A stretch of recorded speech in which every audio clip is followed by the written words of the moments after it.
My book for the Newport Ladies Book Club is Athena.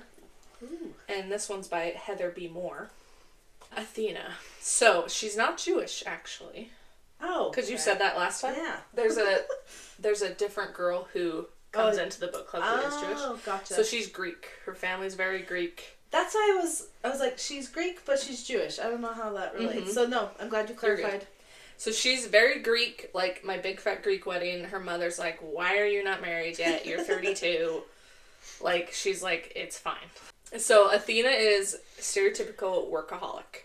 All she does is work. It's really cool. She started her own magazine, like travel magazine, right outside? Is that the right name? Right after college? Oh, right after college. I was thinking of a city was going to come up next. Nope, just downstairs. Just downstairs from college. Okay. She's downstairs from college. We're talking about the downstairs. I know. Oh, okay. I'm like, we are way muddying the water. Okay. Right after college, she started this travel magazine. Really pretty dang successful. And that's what she just does with her time. She loves really it. Is like Big Fat Greek Wedding. Yes. Oh, whoa. So she has almost daily calls with her mother. Her father has Alzheimer's. Pretty much is to the point where he doesn't remember her name, doesn't. Mm-hmm. It's pretty developed. Yeah. But her mother takes care of him. And so they go over for family dinner quite a lot. She has an older sister named Jackie, married with 3 kids or something. And her mom is always hounding her of bring a date, or her brother-in-law wants to set her up, like all this stuff. So she's casually dating this guy, Carl, who photographs and travels around the world and photographs for her magazine. So they basically see each other whenever he's in town. And it kind of opens with him coming into town. They go to dinner, and he's like, hey, I kind of really like you. I want to, like, actually date you. And she's like, I'm not ready for that. No, thank you. Okay. Because her growing up, her father was head of the house, very domineering. Her mother kind of just lost herself in being a mother and a wife. And was very not ready like for that. She's just views that as how marriage is. Yeah. And so she's like, no way am I doing that. I have my business. I don't need a guy. Huge commitment. I don't want to give up my career. I don't want to lose everything I've done. Huge fear commitment. She is sad about losing Carl. I was like, ooh, we have another character to be. She's sad about losing Carl, but he's like, when's the last time you freaking read a book? When's the last time you did anything for fun? Like, good luck with your life. Like, you're messed up. Screw you. Hurt, right? Sayonara. So, she's bummed, and she's also like, I have a life outside of work. Like, I'm gonna freaking prove him wrong. So, she goes on a jog, and she goes a different route than she usually does, because she's proven Kyle wrong at every chance she gets. Like going for a run. Yeah. But his name's Carl. His name's Carl. Did you say Kyle? But his name's Carl. That's how much we don't like him. We just are going to replace his name with Kyle. But if your name's Kyle, we still like you. Or Carl. Okay. So she goes on a run and runs into this cute little bookshop. Gray's bookstore or something. Mm-hmm. And she's like, screw you, Carl. I am going to freaking read a book. Because she sees the Poisonwood Bible in the window. And she's like, I loved that when I was in high school. So she goes in and she starts talking to the owner. And he's like, yeah, I have a first edition. He's like, you know what? I'll give you this first edition of the Poisonwood Bible if you call this lady and go to her book club. Because she keeps hounding me to get someone into her book club. Turns out, the book club lady is Ruby. From our book club. Sweet Ruby. Am I the only one that loves Ruby? Ruby! I love Ruby. She's so sweet. I feel like Athena is the most that is not involved in your lives very much. Yeah. Does she get close to anyone? Because, like, in my book, I was really close to Paige. Paige's book was really close to Daisy. And I think she gets really close to Ruby. Oh, Ruby. Okay. So, she's like, yeah, sure, I'm going through a breakup. I could use a few friends. Girlfriends, girlfriends. Then, I think she just ends up going to the book club. That's the cutest thing. That was so cute. Okay, so I think she just goes to the book club. It's fun. They start getting to know each other. Daisy's there. Paige is there. Libby/Olivia is there. She talks to Paige, who is a Mormon, and she used to have a friend who was a Baptist and, like, kind of dropped her once Athena was like, no, I'm not interested in becoming a Baptist. And so she's, like, weary of Paige at first, but Paige ends up being so sweet and so loving and just darling. So she's like, oh my gosh, I really like Paige. I like everyone at this book club. I think it'll be good for me. So then she goes to dinner. She goes to dinner at her family's house, and her brother-in-law, Andrew, has brought a friend from work who is Greek. Ooh. So her family loves this guy for her. His name's Damien.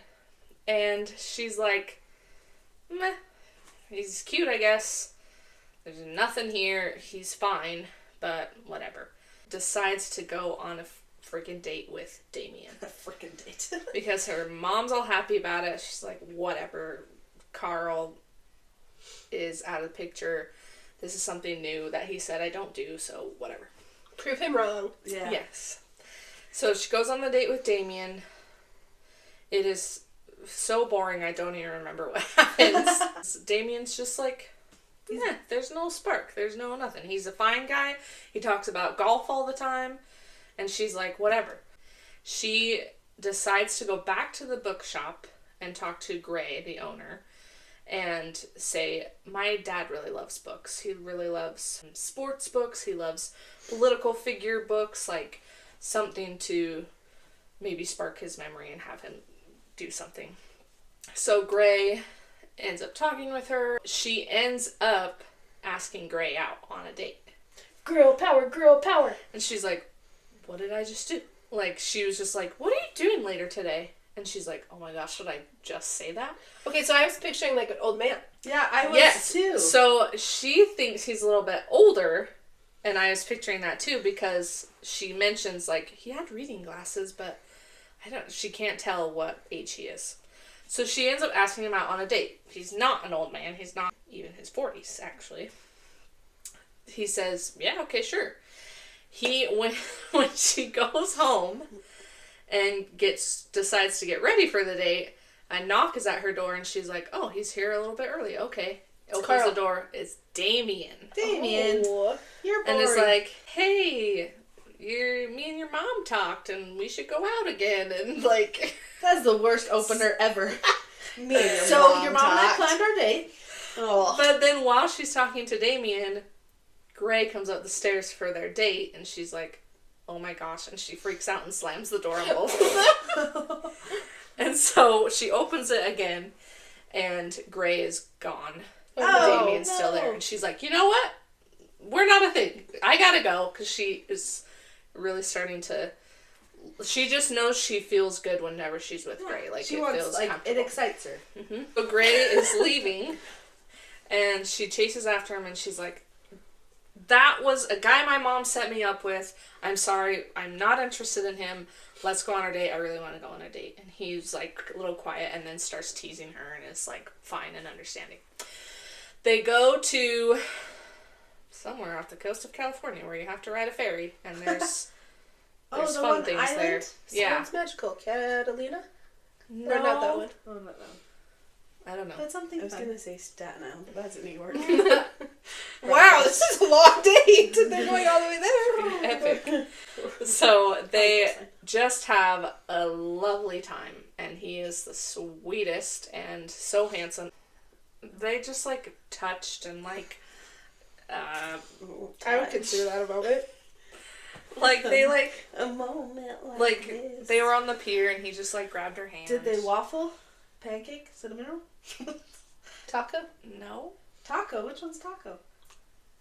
Oh. You have to do that to eat a taco. No, but they You did have have to eat a lot of things. caramel apples. He You got don't have to her turn your head for the taco. he- Or you do with the taco. You do with the kiss. Wow. I feel like I've been This out is of the hardest So anyway. one. Yeah, they had lots of different moments. He bought her a caramel apple. It was cute. And as she's, like, eating the caramel apple, she runs into who? Carl. Carl. And he's having a date with this blonde chick, and she's like, "Oh, Carl, meet Gray. Good to see you. I read books now, by the way." Like, Met him because I'm doing new things. He owns literally. a bookstore. No. He owns a bookstore. But Gray kind of is like, gets a little quiet, and he's like, "Dude, twice in one day, Oh no. I'm meeting who you just broke up with or something. Like, it's a little weird." But she explains everything, and he's just so, like, understanding and kind and, like, Yeah. Mature. yes, very mature.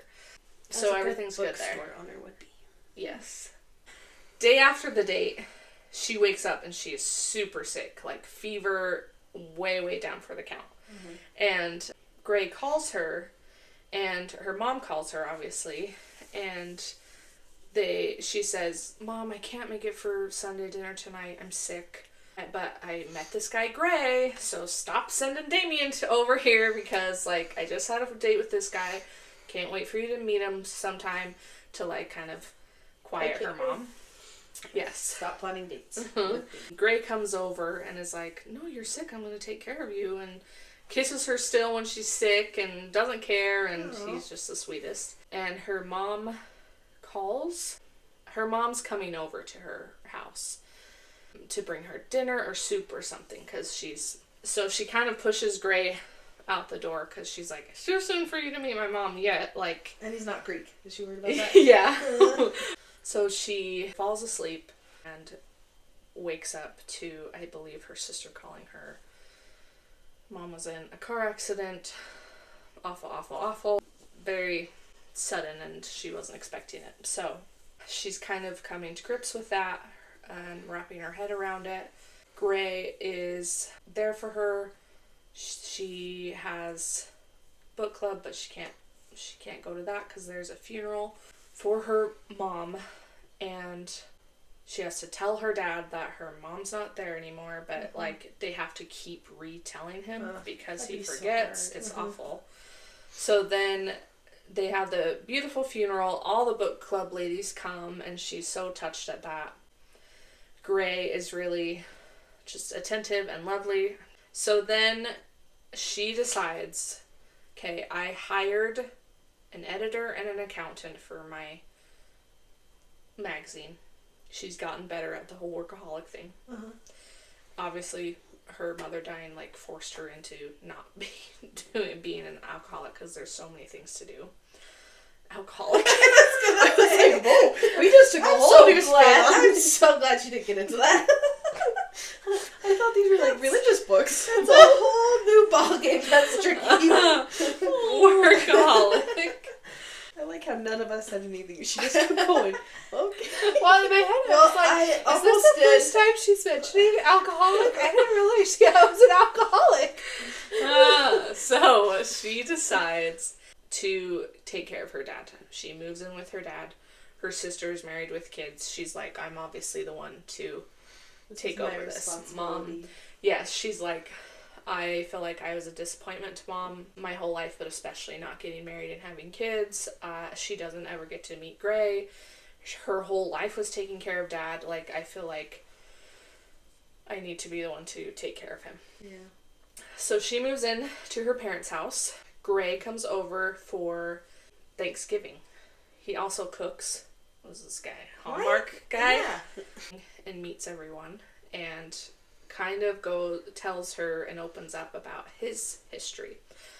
His dad left when he was 9, and it really sent his mom into a depression or a just mental health spiral, so she kind of neglected them a little bit. And he had an older brother and 2 older sisters, and he said, yeah, my sisters basically saved my life. And it mentions he has the scars on his wrists and stuff from when he was a teenager. So he opens up about that, and he's like, my aunt has Alzheimer's, like, very understanding and lovely. So he's had years and years of, like, recovery, kind of, and that's why he is in a good place now. So they're cute, lovey-dovey.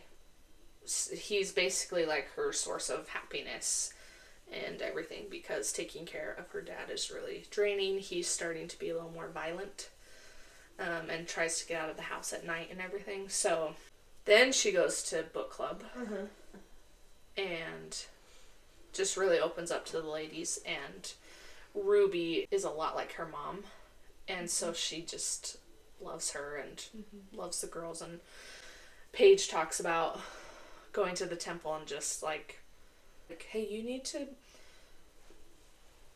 like, forgive your mom. It sounds like you need to forgive her for leaving sooner than she wanted to, and you need to forgive her for how she acted with your dad growing up, and she was just doing the best she could. And I'm so impressed by Paige all the time. Her, like, she's the youngest of the group.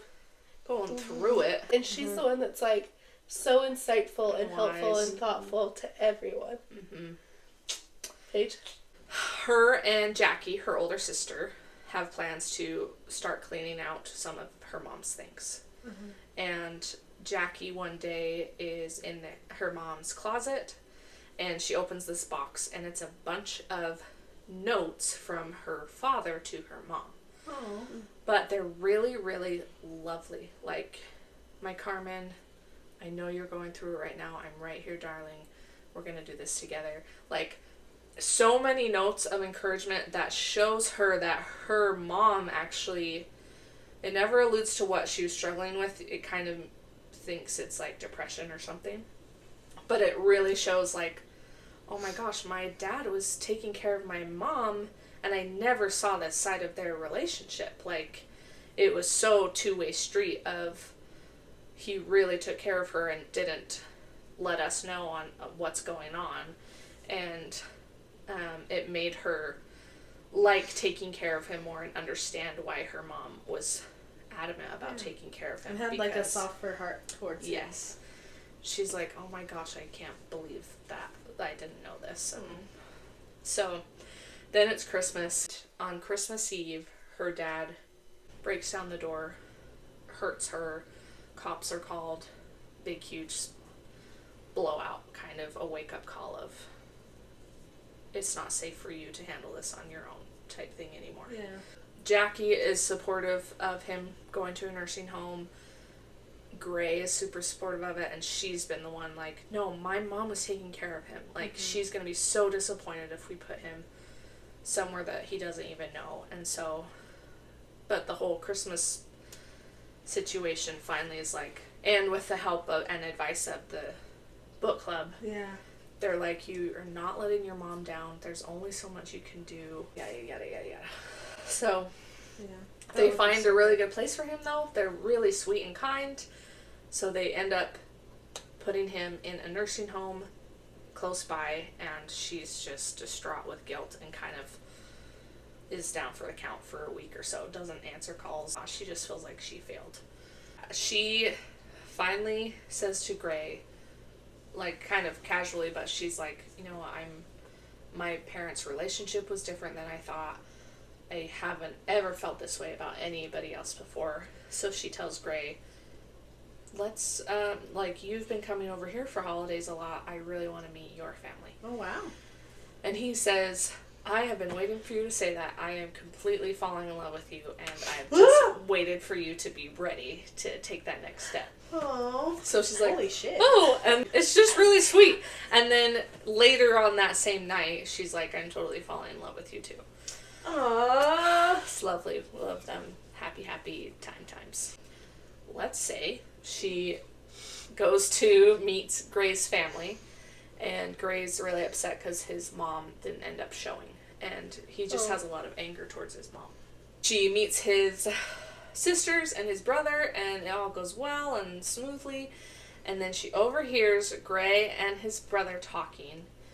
And he's like, so is she just another one of your charity girls? Like, she's got a lot going on in her life. And Gray's like, well, yes, she has stuff going on, but it's not like that. And she's like, what? Like, just so defeated, and so is like, oh my gosh, like, does he even truly love me? Just a little, not dramatic, but very overthinks what she hears because of how vulnerable she is right now in her life. Mm-hmm. So she kind of calls him out on how he feels about his mom.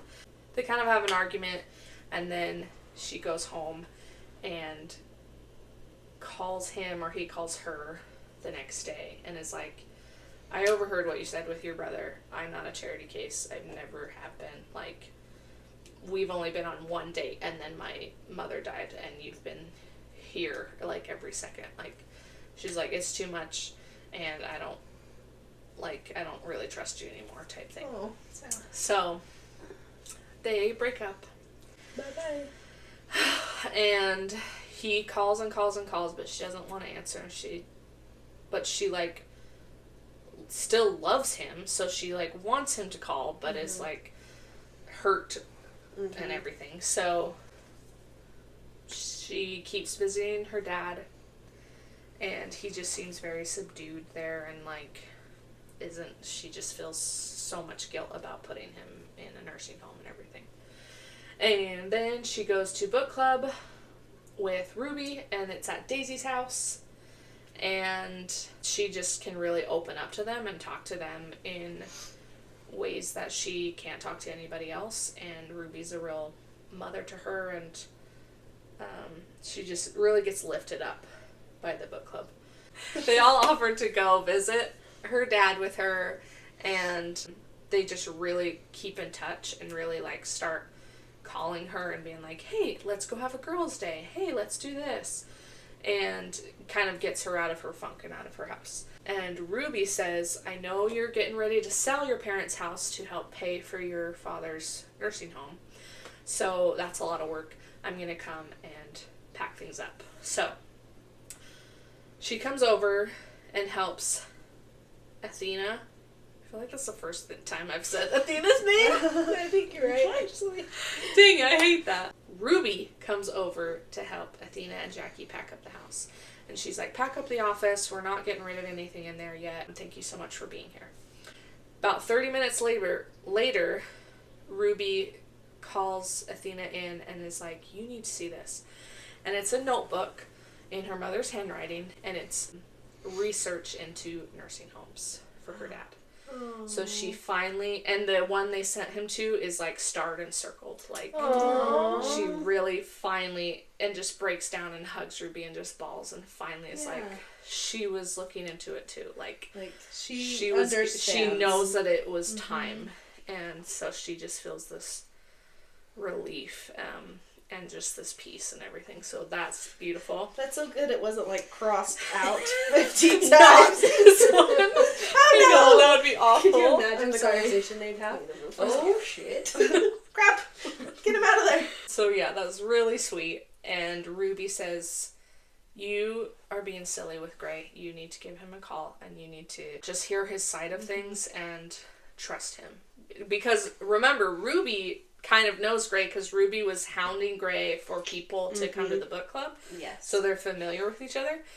So then we are almost at the end. Okay. Okay. That was really cute. That was a cute moment. Let's start the video with that. That was at the end.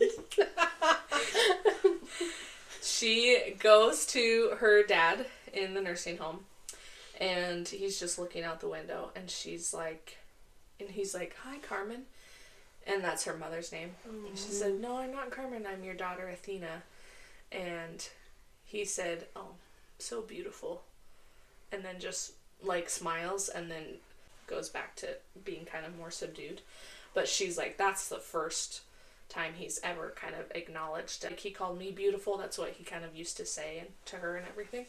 So it was a really lovely and peaceful moment. And she thinks the last person to call me beautiful so sincerely was Gray. So while she's visiting her dad, she just decides to talk to him even though he's there or not there. Yeah. And she says, I want to tell you about this guy that I am in love with. His name's Gray. I think I made a mistake. She tells him their whole story, and she's like, what do you think? And he doesn't answer, but she feels like this piece of, like, maybe, yes, he was fixing me and helping me, but I also get a sense of I was fixing and helping him. And kind of correlating with her parents' relationship of it's give and take and everything. So she decides to go to the bookstore.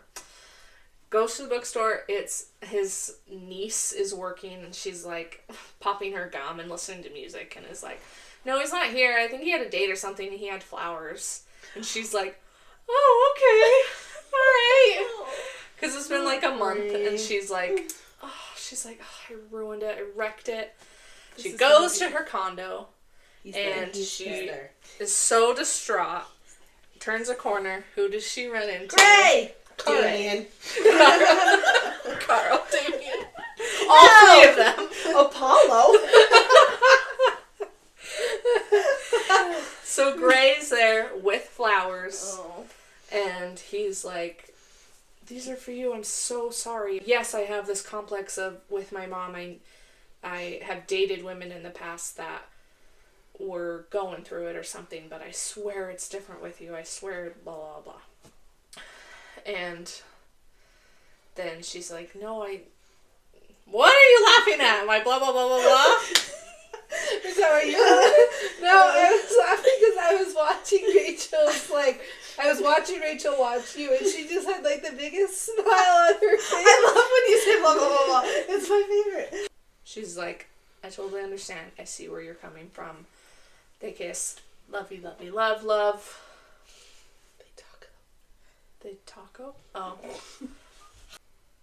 The only thought that went through my mind, other than the warmth and sweetness of Gray's lips on mine, was that I couldn't wait to tell the book club ladies. Ah, the book club ladies. Can't wait to hear about it. We have a lot of dance moves. That's Athena.